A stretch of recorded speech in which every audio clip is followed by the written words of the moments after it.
दोस्तों, अब यमन के हूतियों ने इजराइल को और अमेरिका को खुले लफ्जों में चेतावनी दे दी है। साफ तौर पर कह दिया है कि अगर अमेरिका किसी भी तरह की अपनी बेवकूफ़ियत वाली हरकत करता है, अगर वो यमन पर हमला करने की कोशिश करेगा, तो उसको सबसे पहले चाहिए कि वो अफगानिस्तान और वियतनाम को याद कर ले। जो हाल उसका अफगानिस्तान और वियतनाम के अंदर हुआ था, उससे भी बुरा हश्र इस बार यमन के हूती अमेरिका का करेंगे, और जिसकी वजह से अमेरिका के अंदर जो डर है साफ तौर पर दिख रहा है। अमेरिका के अंदर जो खौफ है वो साफ तौर पर दिख रहा है। अमेरिका किसी भी तरह से अकेले रहकर यमन के हूतियों का सामना करने से डर रहा है, उससे पूरी तरह से दरकिनार हो रहा है। अमेरिका के अंदर इतनी ताकत नहीं है कि वो यमन के हूतियों का अकेले मुकाबला कर सके। ये पूरी बात मैं आपको चंद ही सेकंड के अंदर रखूंगा कि किस तरह से अमेरिका पूरी तरह से दरकिनार कर रहा है यमन के हूतियों से अकेला लड़ने के लिए। लेकिन वहीं पर यमन के हूती पूरी तरह से उसको वियतनाम और अफगानिस्तान का जो युद्ध था उसको पूरी तरह से याद दिला रहे हैं। लेकिन दोस्तों, यमन के हूती जिस तरह से इजराइल के जहाज़ों को अपना निशाना बना रहे हैं और उसकी शिपों को उड़ा रहे हैं,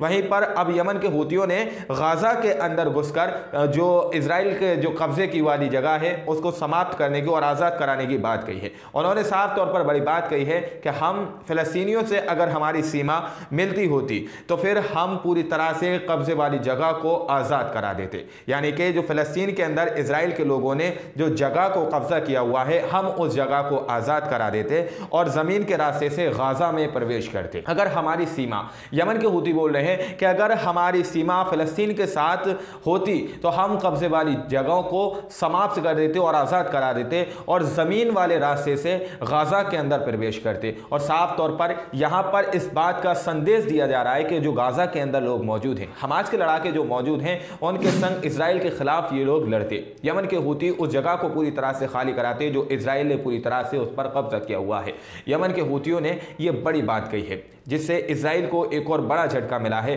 क्योंकि एक तरफ यमन के हूती जो है इजराइल का सामना कर रहे हैं, वहीं पर दूसरी तरफ जो है अमेरिका का सामना कर रहे हैं। साफ तौर पर यह बात कह दी गई है। लेकिन अमेरिका ने जो गठबंधन बनाने की कोशिश की है, जो यमन के हूतियों के खिलाफ गठबंधन बनाने की कोशिश की है, तो उसको लेकर यमन के हूतियों के सरबराह अब्दुल मलिक ने कल वाले दिन ये बात कही है कि वो ख़ुदाम में इसराइल पर हमले जारी रखने का ऐलान कर रहे हैं। उन्होंने साफ तौर पर कल ये बात कही है, यमन के जो हूती हैं उनके अब्दुल मलिक लीडर ने ये वाली बात बोली है कि वो इसराइल पर अपने हमले जारी रखेंगे, वो अपने हमलों को पूरी तरह से नहीं रोकेंगे। जब तक इसराइल गाजा पर अपने हमले बंद नहीं कर देता, वहाँ पर परमानेंट सीज फायर नहीं कर देता, तब तक यमन के हूती इसराइल पर हमला करना जारी रखेंगे, इसराइल के शिपों को अपना निशाना बनाते रहेंगे। लेकिन वहीं पर अमेरिका पूरी तरह से यमन के खिलाफ हो चुका है और अमेरिका ने एक गठबंधन तैयार करने की कोशिश की है कि यमन के हूतियों पर वो अपने गठबंधन के साथ मिलकर हमला करेगा। गठबंधन के साथ मिलकर जो हमला करेगा तो यमन के हूतियों ने साफ तौर पर कह दिया है कि उन्होंने कहा अमेरिका अगर यमन पर हमला करने की गलती करेगा तो अफगानिस्तान वियतनाम से ज्यादा जिल्लत आमेज शिकस्त देंगे। यमन के हूतियों की तरफ से ये बात कही है कि अगर अमेरिका यमन पर किसी भी तरह से हमला करने की कोशिश करता है तो वियतनाम और अफगानिस्तान के अंदर जिस तरह से उसको शिकस्त हुई थी उससे भी ज्यादा जिल्लत भरी उसको शिकस्त यहां पर मिलेगी अमेरिका को। अमेरिका अकेले जो है यहां पर लड़ने के लिए तैयार नहीं है। अगर अमेरिका के अंदर इतनी हिम्मत होती तो अमेरिका तुरंत ही यमन पर हमला करता, लेकिन यमन पर उसने हमला करने के बजाय एक गठबंधन तैयार करने की कोशिश की, तमाम ही दुनिया भर के देशों को अपने संग लाने की कोशिश की। यहां पर रिपोर्टों के अनुसार बताया जा रहा है कि अमेरिका ने जो है 19 जो है देशों को इस गठबंधन के अंदर शामिल किया है, लेकिन बेचारा सऊदी अरबिया इस गठबंधन के अंदर शामिल होने से उसने इनकार कर दिया है, क्योंकि यमन के हूतियों ने साफ तौर पर कह दिया था कि अगर सऊदी अरबिया किसी भी तरह से इसके अंदर इन्वॉल्व होता है, इस गठबंधन के अंदर आता है, तो फिर हम सऊदी अरब के गैस वाले इलाकों पर हमले करना शुरू कर देंगे। यमन के हूतियों ने साफ तौर पर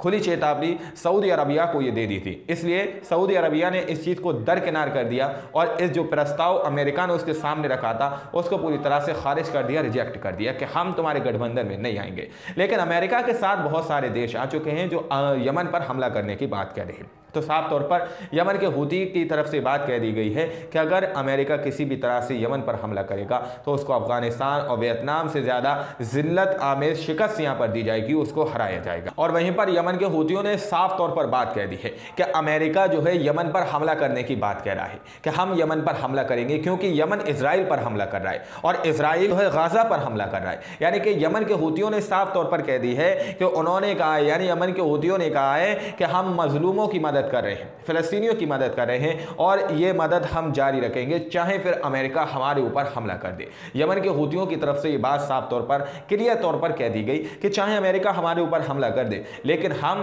फ़लस्तीन के मुसलमानों को इस हालत में नहीं छोड़ सकते और हम आखिर तक उसका साथ देंगे। जब तक कि ये युद्ध जो है पूरी तरह से समाप्त नहीं हो जाता, तब तक हम इस पर पूरी तरह से राजी रहेंगे और फ़लस्तीन के मुसलमानों के लिए लड़ते रहेंगे। लेकिन दोस्तों, पूरी दुनिया यमन के हूतियों को देख रही है, पूरी दुनिया, और अमेरिका, एवं अमेरिका खुद। इस चीज़ से आप लोग अंदाज़ा लगा सकते हैं कि यमन के हूती कितने ताकतवर है। ऐसी कौन सी ताकत है यमन के हूतियों के पास कि अमेरिका अकेला जो है यमन का सामना नहीं कर पा रहा, यमन के हूतियों का सामना नहीं कर पा रहा। उसको पूरे देश, दुनिया के अंदर से सभी देशों का साथ लेना पड़ा, एक गठबंधन तैयार करना पड़ा। ये बहुत बड़ा सवाल है कि यमन के हूतियों के पास ऐसी कौन सी ताकत है। ये चीज़ यहूदियों को नज़र नहीं आएगी, ये चीज़ यहूदियों को नज़र नहीं आएगी, क्योंकि उनके पास जो ताकत है वो उनका सिर्फ और सिर्फ एक ही ताकत है, वो है उनका अल्लाह पर भरोसा। क्योंकि वो बेबस और बेकस लोगों के लिए यहाँ पर लड़ रहे हैं, मजलूमों के लिए लड़ रहे हैं। इसलिए वो डंके की चोट पर कह रहे हैं कि जब तक फ़लस्तीन पर हमला नहीं बंद होगा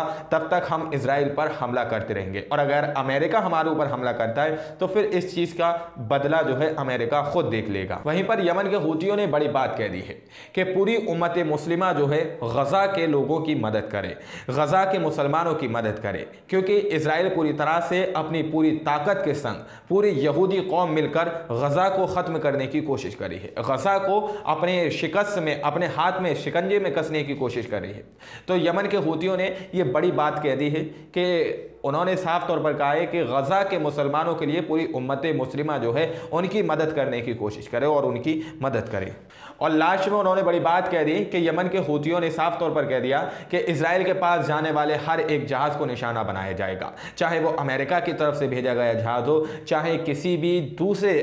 जो है अदर देश से इजराइल के लिए भेजी जाने वाली मदद, चाहे कोई सा भी वो जहाज़ हो, लेकिन हम उनको अपना निशाना बनाते रहेंगे। हर एक जहाज़ को निशाना बनाया जाएगा। किसी भी तरह से इजराइल की तरफ जाने वाले कोई भी जहाज़ को यमन के हूती नहीं बख्शेंगे, साफ तौर पर उन्होंने ये क्लियर कर दिया। लेकिन इसके अंदर जो बड़ी बातें सामने निकल कर आई हैं कि अमेरिका यमन के सामने अकेला जंग लड़ने के लिए तैयार नहीं है। तो इस बात से आप लोग अंदाज़ा लगा सकते हैं कि यमन के हूतियों के पास क्या ताकत हो सकती है और उनके पास क्या क्या हथियार हो सकते हैं, जिसकी वजह से अमेरिका को एक गठबंधन बनाने का फैसला लेना पड़ा और उस पर उसको आमादा होना पड़ा। ये थी कुछ बड़ी अपडेटें जो मैंने आप लोगों के सामने रखी। बाकी आप लोग क्या सोचते हैं, अपनी राय कमेंट सेक्शन में हमें ज़रूर दीजिएगा। मिलते हैं अगली वीडियो में, जब तक के लिए अपना ख्याल रखिएगा।